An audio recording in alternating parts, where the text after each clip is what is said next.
శ్రీరామోహరాయ చేతిలో కుడి చేతి విధంగా వేసుకొని దాని కుడి తొడ మీద పెట్టుకోండి.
భగవతో తేజసః భగవతః కర్మ కరిష్యామి నమః.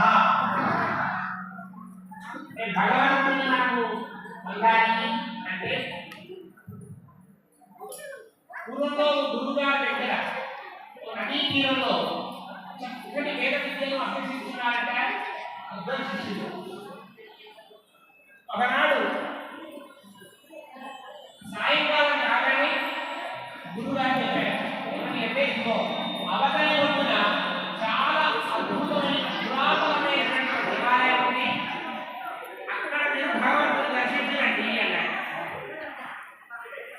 అప్పుడు వీళ్ళు రెండు నావల్లో వెళ్ళడం ఆరంభించారు. మొదటి నాడు నావలు చాలా వేగంగా చెట్టు వేస్తున్నారు, రెండవ వాడి కంటే చాలా వేగంగా. కొంచెం రెండవ వాడు ప్రయాణం అలా తెల్లవారిపోయింది. మొదటి వాడి రెండవ వాడు మాత్రం భగవంతుని దర్శించి తెల్లవారు గురువుగారు వచ్చారు. అక్కడే ఉండిపోయాడు. నేను నిజంగా రెండవ వాడి కంటే చాలా వేగంగా తెలియజేశానండి, కానీ నాకు మాత్రం ఇక్కడ ఉండిపోయినాడు. అప్పట్లో ముందుగా ఆ నామకు ఒక నామకం ఒక తాడు కట్టింది. ఆ తాడు తీయని ఎంత వేగంగా నాకు చేసినా నీవు అదే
ఎలాగా అంటే ముందుగా సాకారం ద్వారా తర్వాత నిరాకారాన్ని ఆశ్రయించడం ద్వారా ఈ సాకార నిరాకారాలను తెలుసుకోగలిగితే మహత్తరమైనటువంటి ఒక అద్భుతమైన శక్తి మనకు ఏర్పడుతుంది. అంటే ఒక చిన్న రావి చెట్టు అనుకోండి, చిన్న విత్తనాన్ని మనం భూమిలో నాటితే అది అద్భుతంగా పెరిగిపోతుంది. మరి అలాగా అహం అనే యోగ్యత ద్వారా అంటే మనలో ఉండే మరి ఈ అనువంత శక్తి ద్వారా సమస్త బ్రహ్మాండాన్ని దర్శించగలుగుతాం. అయితే ఆ భగవంతునికి అలాంటి మంగళ గుణములతో దర్శించే శక్తిని ప్రసాదించి స్వామిని దర్శించిన వారికి ధన ధాన్య భోగ భాగ్యాల అష్టైశ్వర్య సంపదలు వృద్ధిందాన్ని లభించే అభిషేకం చేస్తున్నాం. పవిత్రాన్న అకాయజం విష్ణారస్య వాధినః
सिद्ध्यर्थम अंतः शत्रुः बाह्य शत्रुः विनाशन सिद्ध्यर्थम भगवतो मंगलाय नृसिंहाय नमः। చూడండి మనం పూర్వంలో అదితి దితి అనేటువంటి ఇద్దరు భార్యలైన వాడు కశ్యప ప్రజాపతి అనే ఉన్నాడు. ఆ కశ్యప ప్రజాపతి యొక్క సంతానంలో అదితీదేవి యొక్క సంతానంగా కూడా దేవతలయ్యారు. దితి సంతానమంతా రాక్షసులయ్యారు. అయితే ఒకనాడు రాక్షసులు వచ్చి తండ్రి గారిని అడిగాడయ్యా, నేను ఇద్దరు నీ పుత్రులమే కదా, వాళ్ళు దేవతలు ఎట్లా అయ్యారు, నేను రాక్షసులు ఎట్లా అయ్యారు అన్నారు. అంటే మీకు అర్థమయ్యే మాటలు చెప్తాను కానీ ఇలా ఒక పెద్ద సభను ఏర్పాటు చేసి ఓవైపున దేవతలను ఓవైపున రాక్షసులను ఉంచి మధ్యలో ఒక పెద్ద తెర పెట్టారు. అయితే చక్కటి భోజన పదార్థాలన్నీ సిద్ధం చేశారు. అయితే భోజనం చేద్దామనుకునే నాటికి ఈ అరచేతి నుంచి భుజం దాకా చక్కటి కంకగట్టులను తెచ్చి కట్టించారు. ఇకపోండి నేను భోజనం చేయకండి అని వదిలేశారు. ఎప్పటికీ చేయడానికి రావడం లేదు. అరే ఎలా భోజనం చేస్తామండి, ఇదేదో కొంత పరిచయం పెట్టాడు నాకు అనుకున్నారు. రాక్షసులు భోజనం చేయడం లేదు, కానీ దేవతలు మాత్రం భోజనం చేయడం అయిపోయింది. అరే ఆయన సాధ్యం అవుతుంది, వాళ్ళకు మనకు ఇద్దరికి ఒకే పని చేశాడు ఆయన, అలా ఇలా కుదురుతుంది అని ఒక్కసారి రాక్షసులు తెరను తొలగించి ఆ ఇద్దరు దేవతలు చూశారు. వాళ్ళు ఏం చేస్తున్నారంటే, నువ్వు మనం చేయించుకోవడానికి లేదు కానీ ఎటువంటి చూపించడానికి ఉంది కదా. వాడికి వీడు చూపిస్తున్నాడు, వీడికి వాడు చూపిస్తున్నాడు, చక్కగా మనం దేవాలయం. అప్పుడు అతిథి విధులను పిలిచి కష్టం ప్రజాపడుతున్నాడు. ఇదిగో దైవత్వం అంటే ఇదే, రాక్షసత్వం అంటే ఇదే. రాక్షసత్వం అంటే ఏమి? నేను మాత్రమే బాగుండాలి, నేను మాత్రమే యోగ్యుడుగా ఉండాలి, నాకే అన్నీ ఉండాలి, ఎవరికి ఏమి ఉండకూడదు అనుకునేవాడే రాక్షసుడు. నాతో పాటుగా అందరూ బాగుండాలనుకునేవాడు దైవత్వం నీకొకరు. అయితే భగవంతుని ఆరాధించడం అనే ప్రక్రియ ద్వారా మనం దైవత్వంతో నిండిపోగలిగేటువంటి గొప్ప యోగ్యత మన జీవితంలో ప్రాప్తమవుతుంది. అలా దైవిక గుణముల చేత సంప్రాప్తికరమైన ఐశ్వర్యాలు ప్రాప్తించాలని అమృతతుల్యమైన మధువును అగ్నికి ఆ దేవదేవుడికి సమర్పిస్తున్నాం. చూడండి, మనం అనేక పదార్థాలు భూమి మీద ఉన్నాయి. ఒక్కో రోజు 2 రోజులు 10 రోజులు పాడైపోతుంది. కానీ అమృతమైన మధువు తేనె ఎలా అవుతుంది అంటే ఒక 3000 సంవత్సరాల తర్వాత కూడా అలాగే ఉండగలిగేంత యోగ్యత ఉండాలి. ఇంకా భూమి మీద ఏ పదార్థానికి అంత యోగ్యత లేదు.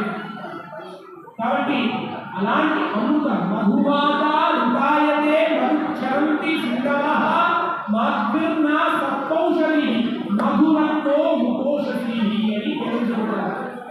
కాబట్టి అలాంటి మధువును స్వీకరించడం ఎలాగైతే పవిత్రంగా చేస్తుంది ఆ తేనెని, తాను లాభాన్ని పొందుతూ ఇతరులకు లాభాన్ని కలిగించేది త్యాగంతో ఉంటుంది. అలాగే మన జీవితం కూడా అలా త్యాగత్వంతో ఉండే ప్రతి వ్యవస్థ సంపూర్ణమైనటువంటిది, యోగ్యమైనటువంటిది. అలాంటి యోగ్యమైనటువంటి ప్రకృతి స్వామికి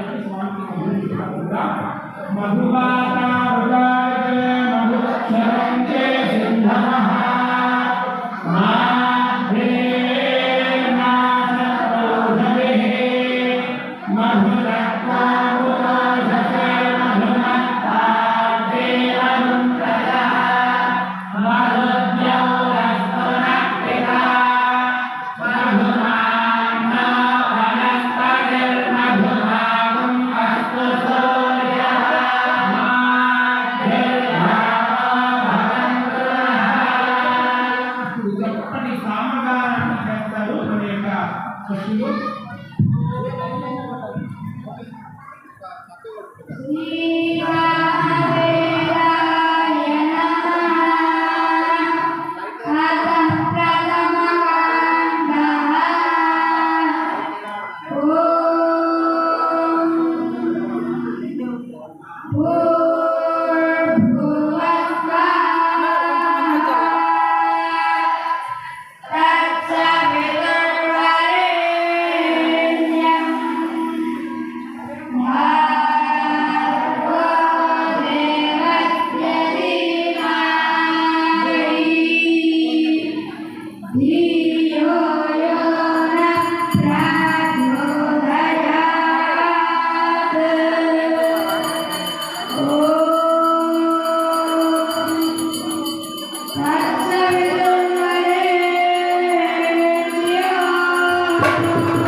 ఎవ్వరు కూడా ఇక్కడ ముచ్చట్లు పెట్టడానికి రా.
మురిపాల గజానన శ్రీ గౌరీ శివనందన, శ్రీ గౌరీ శివనందన, మురిపాల గజానన శ్రీ గౌరీ శివనందన. పావన చరణ హే భవ భయహరణ, పావన చరణ హే భవ భయహరణ.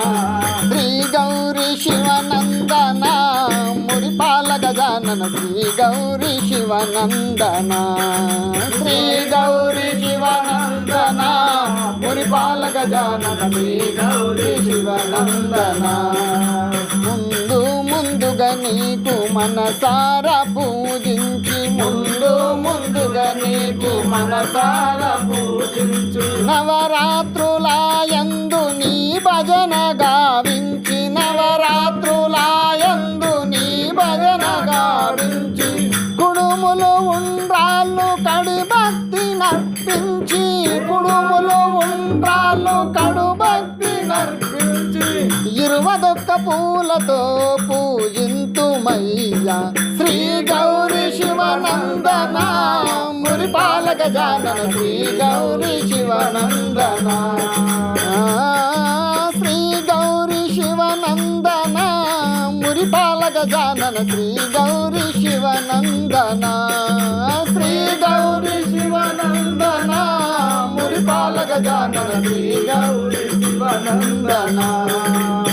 గరుక గన్నేరు ఇష్టమైన ఉతరేని, గరుక గన్నేరు ఇష్టమైన ఉతరేని, జిల్లేడు మారేడు నారికలములు, జిల్లేడు మారేడు నారికలములు, పండ్లు పాయసాలు పానుతేన చెరకులు, పండ్లు పాయసాలు పాలుతేన చెరకులు, కడుపార భుజించి దీవించవయ్యా. శ్రీ గౌరీ శివనందన, మురిపాల గజానన శ్రీ గౌరీ శివనందన, శ్రీ గౌరీ శివనందన, మురిపాల గజానన శ్రీ గౌరీ శివనందన, శ్రీ గౌరీ శివనందన, మురిపాల గజానన శ్రీ గౌరీ శివనందన. రాజరాజ గజరాజ వదన రవి కోటి తేజరారా, రాజరాజ గజరాజ వదన రవి కోటి తేజరారా, దేవగరుడ గంధర్వ మునివర పూజలందరారా, దేవగరుడ గంధర్వ మునివర పూజలందరారా, విఘ్నేశ వేగరారా, విఘ్నేశ వేగరారా, హే ఏకదంతరారా, హే ఏకదంతరారా, హే మందహాసరారా, హే మందహాసరారా, మమ్మేల వేగరారా, మమ్మేల వేగరారా, రారా రారా రారా రారా. శ్రీ గౌరీ శివనందన, మురి శ్రీ గౌరీ శివనందన పావన చరణాయ భవ భయహరణ పావన చరణాయ భవ భయహరణ శ్రీ గౌరీ శివనందన మురిపాల గజానన శ్రీ గౌరీ శివనందన శ్రీ గౌరీ శివనందన మురిపాల గజానన శ్రీ గౌరీ శివనందన